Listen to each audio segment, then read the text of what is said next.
Gastritis के case में ये भी ध्यान रखना ज़रूरी होता है कि आप क्या कर रहे हो।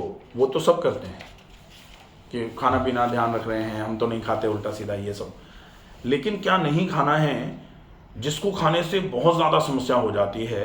आजकल गैस्ट्राइटिस को लोग अपच समझ लेते हैं।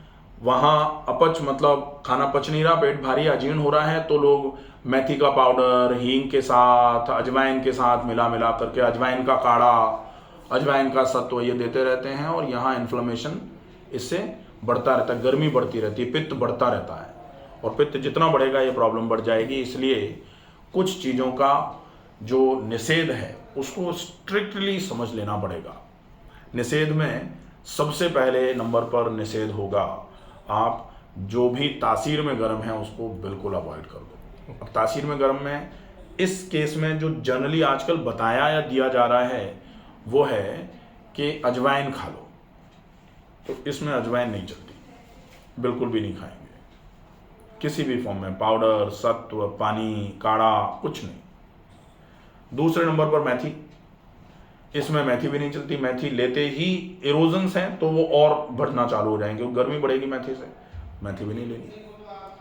तीसरे नंबर पर वो सारी चीज़ें जो पचने में भारी हैं।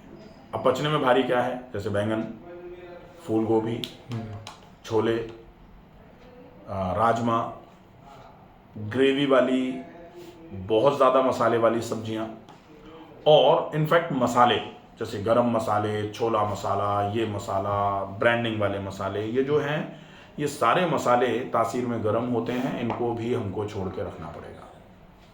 ठीक है।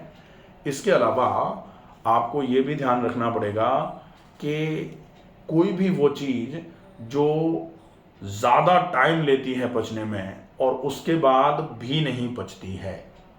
आज के जीवन में वैसे मैदा पहले लोग खाते रहे हैं, लेकिन आज के जीवन में मैदा वैसी हो गई है कि बहुत तो टाइम लेने का प्रयास करेगी पचने में और उसके बाद भी पचेगी नहीं। जैसे होता है ना कि कोई लेट भी कर रहा था कि देंगे देंगे सिखाएंगे सिखाएंगे और अंत में सिखाया भी। ऐसे ही मैदा होती है कि हम कह भी रहे थे कि पच जाएगी, तो पची तो है नहीं, टाइम भी खूब सारा लग गया, और बिना पचे हुए अगर बिना पची रुकी रहेगी तो सड़ेगी, और अगर मैदा अंदर सड़ेगी तो मैदा हम सब जानते हैं बिल्कुल लसी चिपचिपी होती है। वो अगर आंतों में चिपक करके सड़ी तो आंतों की दीवारों में सूजन क्रिएट कराना चालू कर देगी, तो जो गैस्ट्राइटिस है वो गैस्ट्रोएंटेराइटिस में बदल जाएगी, और आंतों में सूजन अगर एक बार आ गई तो फिर पाचन की व्यवस्था और ख़राब होना चालू हो जाएगी।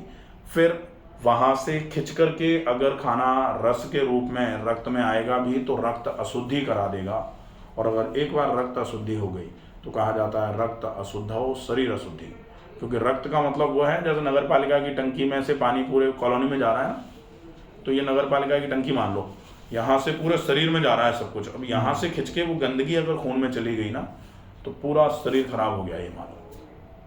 तो मैदे का विशेष परहेज किया जाए। और मैदा किस किस में डल रही है आज, जो भी बाहर का खाना है उसमें तो मैदा ही मिल रही है लगभग। मैदा तो छोड़ दो, मैं तो कहता हूँ महीन आटे का भी उपयोग नहीं करना चाहिए। आटा अगर आप लेते हो तो मोटा आटा, दरदरा आटा, उसकी रोटी बनाओ, वो काम करेगा। ठीक है। तो ये चीज़ें जो है ना इनको अवॉइड करना बहुत ज़्यादा ज़रूरी है। अच्छा, एक अवॉइड करना है डिहाइड्रेशन। डिहाइड्रेशन नहीं होना चाहिए। डिहाइड्रेशन मतलब शरीर में पानी की कमी। अगर पानी की कमी बनी रही तो भी नुकसान हो जाएगा। तो पानी की कमी नहीं हो इसलिए क्या करना है, ज़्यादा से ज़्यादा मात्रा में पानी पीते रहना है। अब पानी लोग कहते हैं गर्म पी लो, या पानी में कुछ मिला के गर्म करके काढ़ा बना के पी लो। पानी को अगर गर्म कर दो तो वैसे ही वो गर्म तासीर का हो जाता है। पानी एक ऐसी चीज़ है जिसकी अपनी तासीर नहीं है, अपनी कोई तासीर, अपना तो पानी तो शीतल तासीर का है, ठंडक है। अब उसको आप गर्म कर दोगे तो वो गर्म हो जाएगा, उसमें आप कुछ और मिला के ले लोगे तो उसकी तासीर में आ जाएगा। पानी कहा जाता है ना कि पानी का अपना कोई स्वरूप नहीं है। पानी कटोरे में डाल दो तो कटोरे के शेप का, बॉटल में डाल दो तो बॉटल के शेप का, सुराही में डाल दो तो सुराही के शेप का, मटके में डालो मटके के शेप का। अब आप मटके में भर के पानी पियोगे तो वो मटके की तासीर, मिट्टी की तासीर, ठंडी तासीर हो जाएगी। तावे के बर्तन में भर के रखोगे या लाल कलर के किसी बर्तन में भर के रखोगे, उसकी तासीर लाल हो जाएगी, गर्म हो जाएगी। अब ये देखना पड़ता है कि जैसे तावे के कलर में आपने पानी भर लिया या तावे के बर्तन में पानी भर लिया, तासीर में गर्म हो जाएगा। इसलिए तावे के बर्तन का पानी भी उपयोग में नहीं लेना पड़ेगा। मटके का पानी मटके का पानी पी लो, मटके का पानी बहुत बढ़िया रहेगा।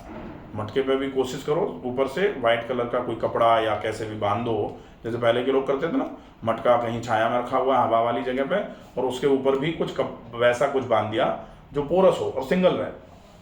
ऐसा नहीं कि उसको भर दो मटका, फिर तो मटके का मतलब ही नहीं रह जाएगा, एवापोरेशन ही नहीं होगा वहाँ। अगर रेस्पिरेशन नहीं होगा, हवा का आदान प्रदान नहीं होगा, तो मटका पानी को ठंडा नहीं कर पाएगा।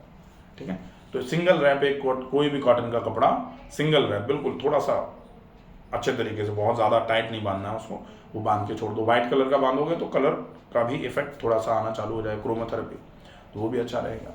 ठीक है, इन सब चीज़ों का अगर फॉलोअप कर लेते हैं, ये केवल निषेध है। निषेध में सबसे बड़ा निषेध होता है तनाव। अगर तनाव बना रहा, तनाव की तासीर सबसे ज़्यादा गर्म मानी जाती है, तनाव से ज़्यादा गर्म तासीर का और कुछ भी नहीं होता। तो इसीलिए कहा भी जाता है कि अगर अप्रसन्नस्य चिंतस्य सर्वे रोगा भवन्ति, अगर तनाव हो गया तो ये मान लो कि कुछ ऐसा नहीं है जो नहीं होगा, सब हो सकता है, सारे रोग हो सकते हैं। तनाव से सिर्फ गैस्ट्राइटिस नहीं होगी, तनाव से तो साइकोलॉजिकल प्रॉब्लम्स भी आना चालू हो जाती हैं। तो गैस्ट्राइटिस को ठीक करना, और गैस्ट्राइटिस में बेसिकली दो तरीके के सिम्टम्स जो आते हैं ना, एक तो आते हैं स्टमक रिलेटेड सिम्टम्स और एक आते हैं extra gastric symptoms. Extra gastric मतलब जो स्टमक से रिलेटेड नहीं है, जो ऐसा नहीं है कि पेट में गैस बन रही है उसकी वजह से आ रहे हैं। एक्स्ट्रा गैस्ट्रिक का मतलब बाल झड़ जाएंगे। अब ये तो इसमें पेट तो कहीं नहीं, पेट में दर्द तो नहीं हो रहा, बाल झड़ते हैं सर। हाँ झड़ेंगे, ये गैस्ट्राइटिस के ही सिम्टम्स हैं। तो अगर बाल झड़ रहे हैं तो भी गैस्ट्राइटिस का ही सिम्टम है। धीरे धीरे करके डिप्रेशन आ जाएगा, गैस्ट्राइटिस का ही सिम्टम है, क्योंकि एक्स्ट्रा गैस्ट्राइटिस के सिम्टम्स में ब्रेन से रिलेटेड प्रॉब्लम्स भी होना चालू हो जाएंगी, गट ब्रेन एक्सिस। तो फिर अपने को अगर डिप्रेशन आ रहा है, गुस्सा आ रहा है, एंग्जाइटी बढ़ रही है, तो ये सारी चीज़ें हैं, तो ये भी कहीं और बीमारी नहीं है, ये गैस्ट्राइटिस ही है, क्योंकि गैस्ट्राइटिस के सिम्टम्स में ही आता है ये। तो अगर ये सिम्टम्स आना चालू, अनीमिया हो जाएगा। अनीमिया मतलब हीमोग्लोबिन की कमी, अनीमिया मतलब इंसोम्निया होता है वो, नींद की कमी। अनीमिया मतलब हीमोग्लोबिन की कमी, खून कम होना चालू हो जाएगा, फिर इंसोम्निया हो जाएगा। इंसोम्निया मतलब नींद की कमी। अब लोग कहेंगे कि हमको तो नींद नहीं आ रही, लेकिन नींद नहीं आने का रीज़न तो यही है, देखिए एक्स्ट्रा गैस्ट्राइटिस के सिम्टम्स में ये सारी चीज़ें आती हैं। तो नींद नहीं आना, डिप्रेशन, एंग्जाइटी, गुस्सा, एंगर, नाक पे गुस्सा रखा है, चिड़चिड़ापन बढ़ता जा रहा है, ये सारी चीज़ें अलग नहीं हैं, ये यही हैं। और इसमें निषेध जिन चीज़ों का है उनको स्पेसिफिकली ध्यान में रखा जाए।